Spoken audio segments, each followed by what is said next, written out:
সেদিন রাস্তায় যেতে যেতে দেখি একটা বড় লোকিয়া ফল, এই বড় লোকিয়া ফলটার নাম কি জানো? অ্যাভোকাডো। যদিও আমি এটা দুটো কিনেছিলাম, পার পিস 80 টাকা নিয়েছিল। তো এটা আমি পরের দিনই মানে এই রেসিপিটা করি, একটা অ্যাভোকাডো টোস্ট বানাই। আর অ্যাভোকাডোটা একদম ক্রিমের মতো ছিল।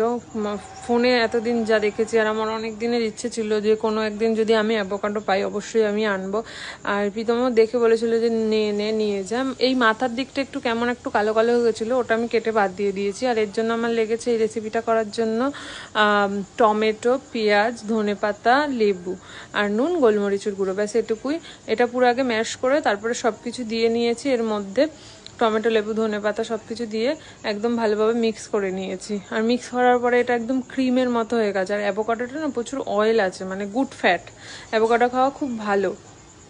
তো যথারীতি আমি এটা করে মানে একদম মিক্স করে নিয়ে আর ব্রাউন ব্রেড নিয়ে নিয়েছিলাম। ব্রাউন ব্রেডটা একটু ভালো করে সেকে তার মধ্যে অ্যাভোকাডোর এই পেস্টটা খুব ভালো করে দিয়ে নিয়েছি। আর একটা চিজ স্লাইস, অন্য একটা ব্রেডে সেটাকে মেল্ট করে নিয়ে ব্যাস এরকম ভাবে তৈরি করে নিয়েছি। তৈরি করার পর আমি বাড়িতে খাই, ভাই খাই, আমি খাই, সবাই খাই। খেয়ে বলেছে খুব ভালো। তারপর আমি স্টুডিওতে নিয়ে গেছিলাম, প্রীতম খেয়ে বলেছে খুব ভালো। তারপর আমি একটু খেয়ে নিয়েছি।